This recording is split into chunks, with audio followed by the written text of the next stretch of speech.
Ronnie Coleman is has won the Mr. Olympia 8 times, and many consider him the greatest of all Mr. Olympia contests.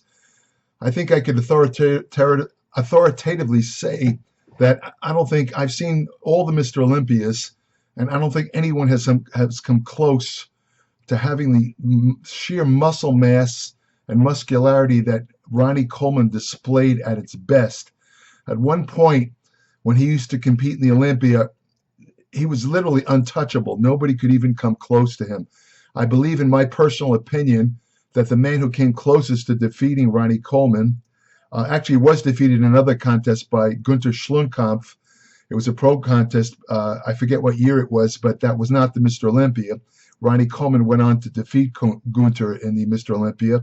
I believe the only other man that could possibly have beaten Ronnie Coleman was Flex Wheeler. I believe again, it was at the 1999 Mr. Olympia. It was very close. It all depended on what you were looking for. Either man could have easily won the title. Flex looked absolutely incredible with no weak points whatsoever. He had a slightly better structure than Ronnie Coleman, but Ronnie was a little bit more massive, and so I think that's why they gave the contest to Ronnie. Unfortunately, Ronnie Coleman has had some problems over the years. But to understand why he's had these physical problems, you have to look back on how he got started in bodybuilding. Ronnie was started out as a football player. He graduated from college actually graduated with honors in accounting was his degree. But after he got out of college, he couldn't get an accounting job, and he actually worked at Domino's Pizza, where where one of the side benefits was he could eat as much pizza as he wanted, and he kind of loaded up on pizza. I don't think it hurt him too much, judging by the way he looked. But anyway, Ronnie trained at a gym. He walked into a gym when he was still playing football in Texas called the Metroflex Gym. And the owner took a look at him and right away saw the bodybuilding potential that Ronnie Coleman showed. And he offered him a free membership if he would compete in the Mr. Texas that year. And so Ronnie Coleman, okay, give me a free membership, sure, I'll do it. And he competed and he won that Mr. Texas. And in the course of doing so, he actually beat the guy who gave him the free membership, who owned the gym. But here's the point, though. The Metroflex Gym was known for kind of heavy lifting. Had a lot of power lifters. Everybody liked to train heavy. So Ronnie Coleman was indoctrinated from the very beginning of his weight training career into lifting very heavy weights. And some of the weights he lifted were legendary. They were more suitable for power lifters rather than bodybuilders. Ronnie was able to squat with 800 pounds or more. I saw him train at Gold's Gym, lifting weights that at first I thought they were those fake weights they used to use in the old bodybuilding magazines, where these guys would pose with these enormous dumbbells that looked like they were 150, but they were made out of balsa wood and they weighed less than a pound. However, Ronnie, when he lifted the weights, they were real. And Ronnie trained, of course, many, many years with these very heavy weights. And he loved to train. Going to the gym was like somebody else going to a party. I mean, he never had to drag himself to the gym. Eventually, of course, he got a job working with the Arlington, Texas Police Department. He was a police officer there for the first couple of years. I remember him telling me once, after he won about 2 Olympias, I said, Ronnie, are you going to quit your job at the police department? He says, hell no. He says, I'm going to hold on to it because, you're only as good as your last title. And the police department gives me a lot of benefits. So I'm going to, hold on to the job. And sure enough, he did. He, even though he wasn't a full-time police officer, he eventually became a reserve officer for the Arlington Police Department. He held that job until 2003. I'm not sure why he didn't keep the job. It's sad. It's kind of, excuse me, it's kind of sad that he didn't, because the police department, if it's anything like other police departments, they offer completely free medical benefits. And unfortunately, because of medical problems, Ronnie has had to pay a lot of money. To make a long story short, he started to have some real physical problems late in his career.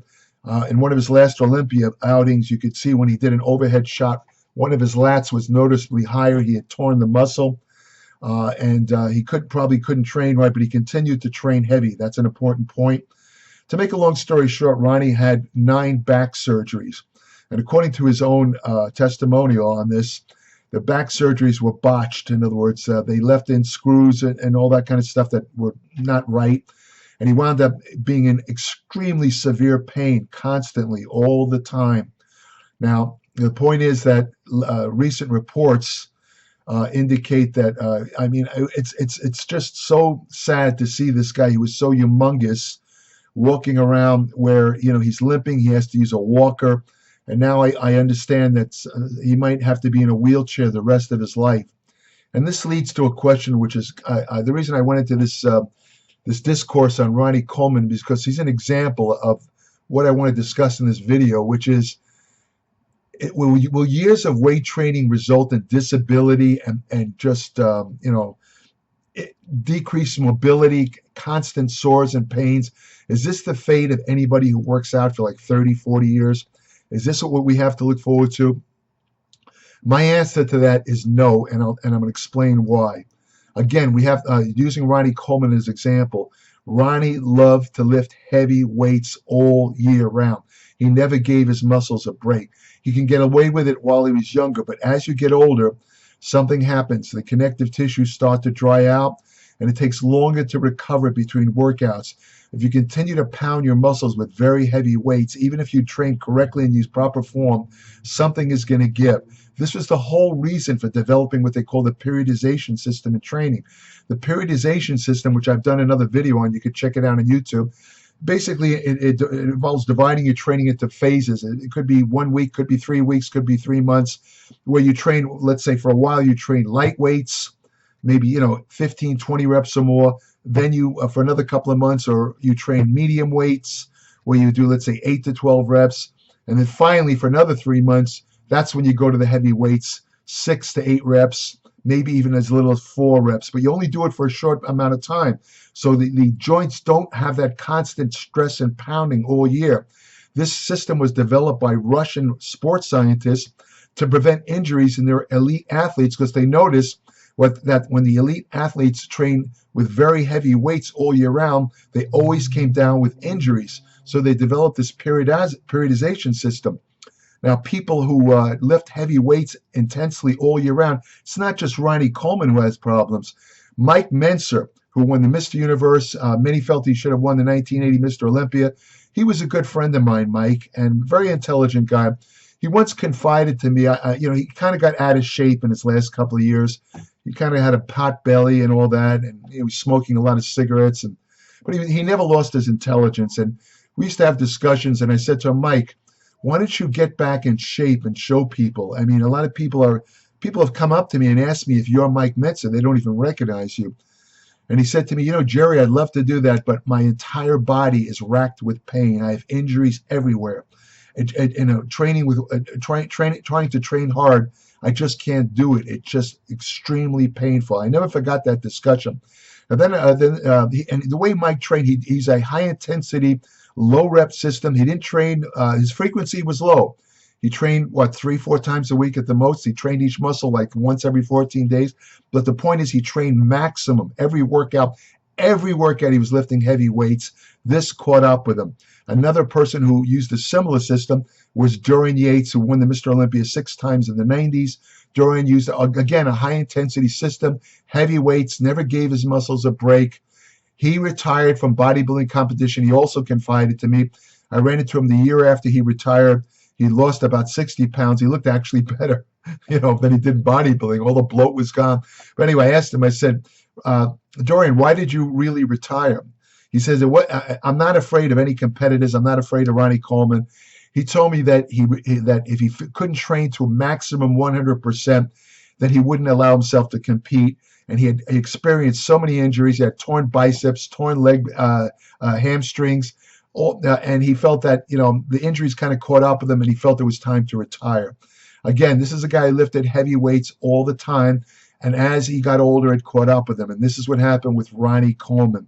So what I'm trying to say here is that, injuries and disability for life are not inevitable. Oh, there's one other story I want to tell you.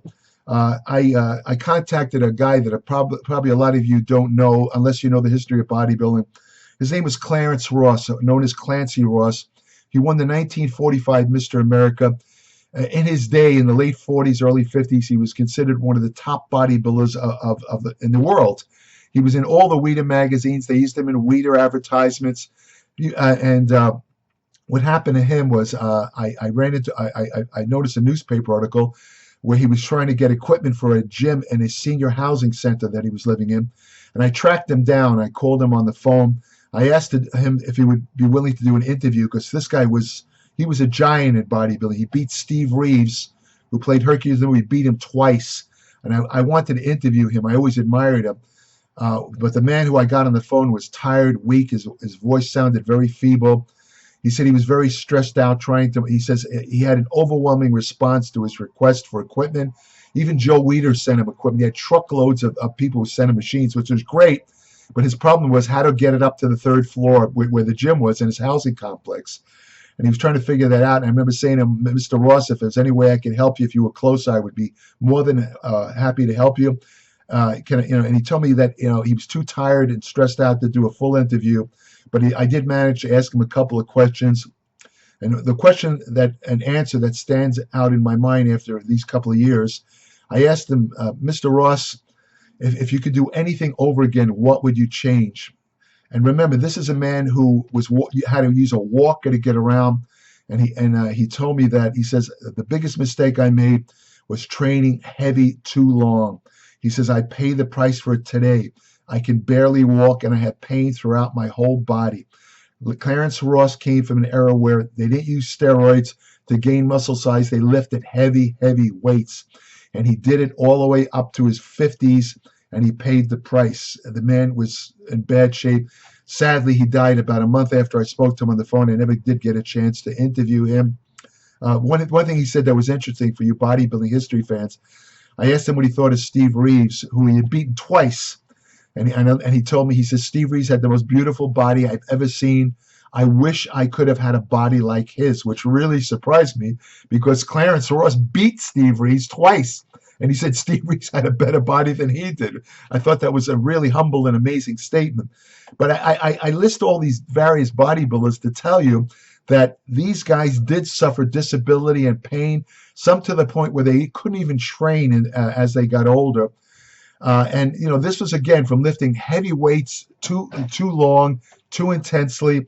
I've seen this over and over again, even not so many famous bodies. I've seen with just people in the gym, people who train too heavy, too long, always suffer disability. Their joints cannot take it. You can't take it.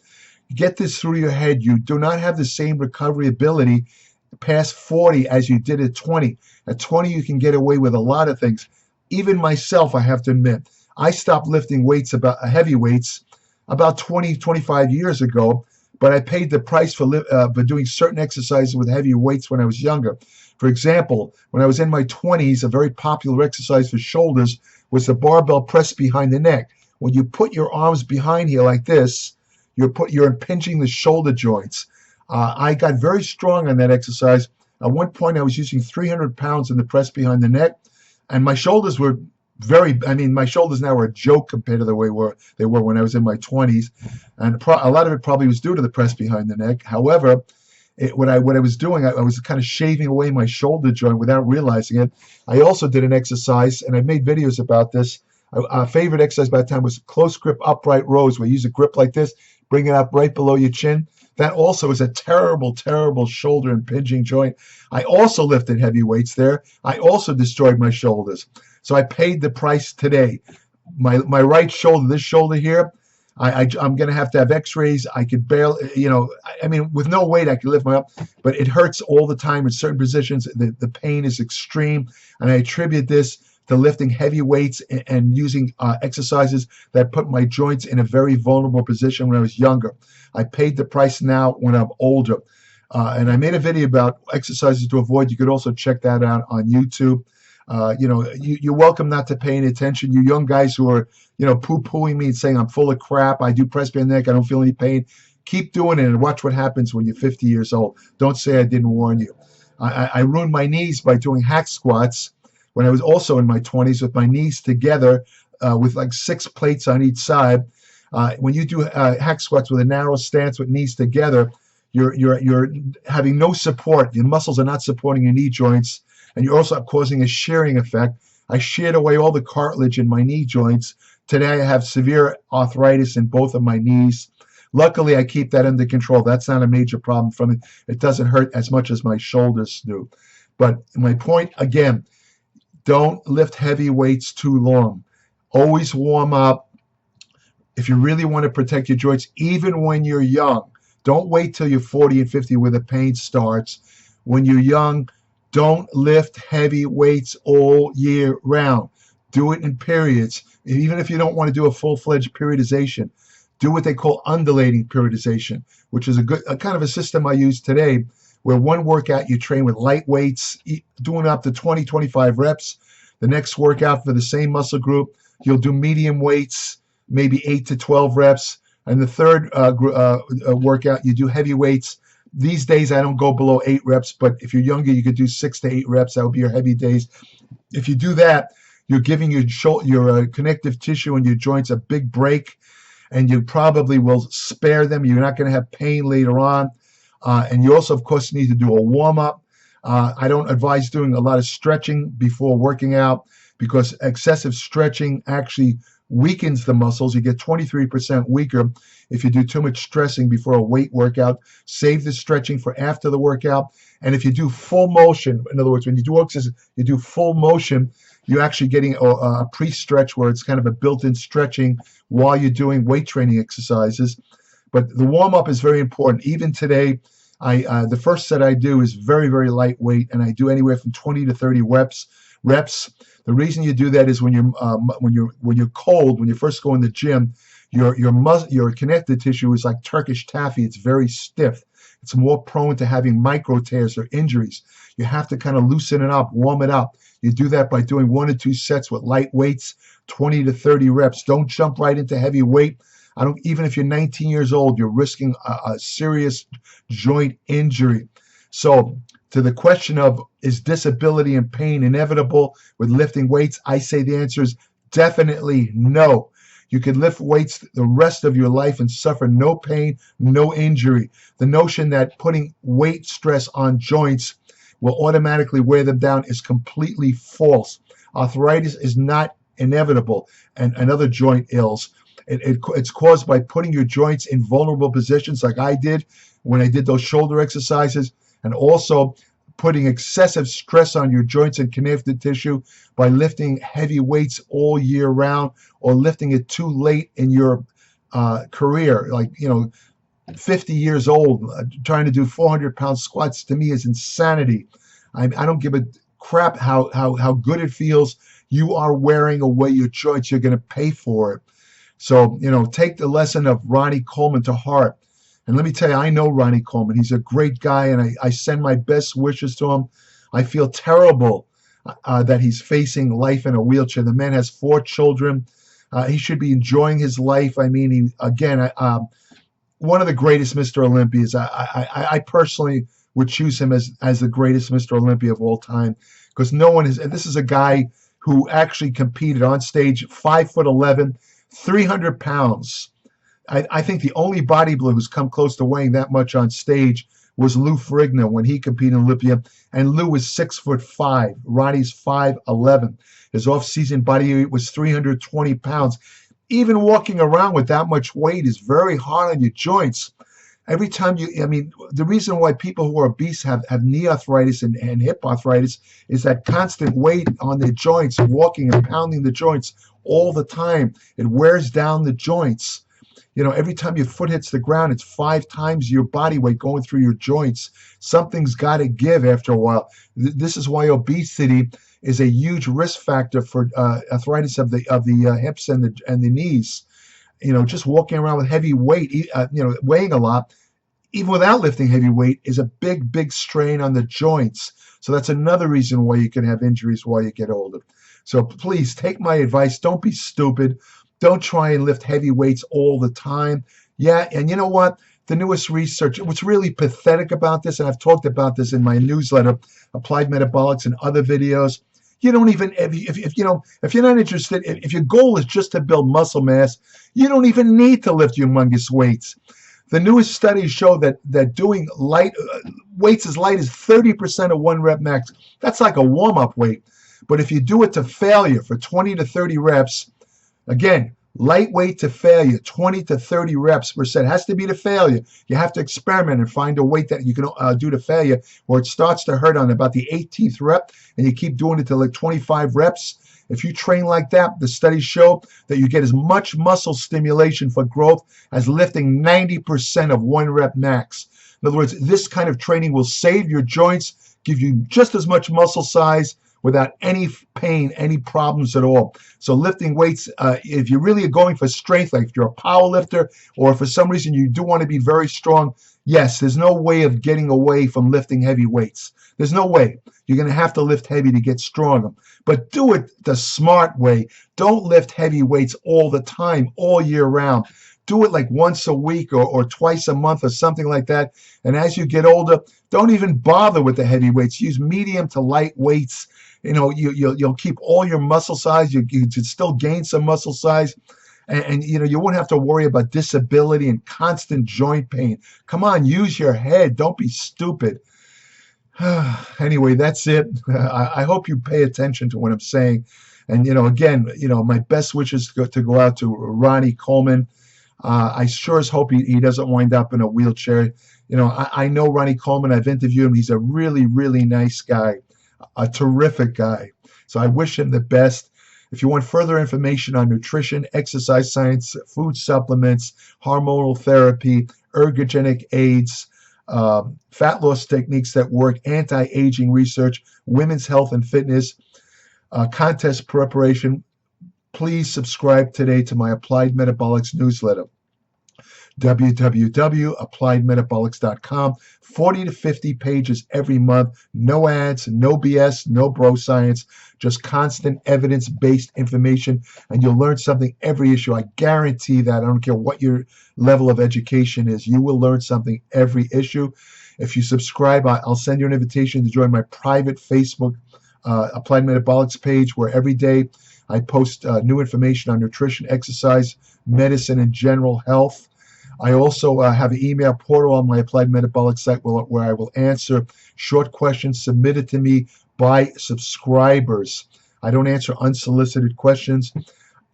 You're welcome to leave comments under this video, but I'm having less and less time to respond to comments. So, you know, the odds of me answering or responding to questions left under the video are very slim, very, very slim these days. I just don't have the time, but I will answer questions submitted to me by subscribers, current subscribers to my Applied Metabolics Facebook page. I'm sorry, Applied Metabolic newsletter. That's www.appliedmetabolics.com. If you want to have the best friend you'll ever have, go to your local shelter, adopt a dog. Take care.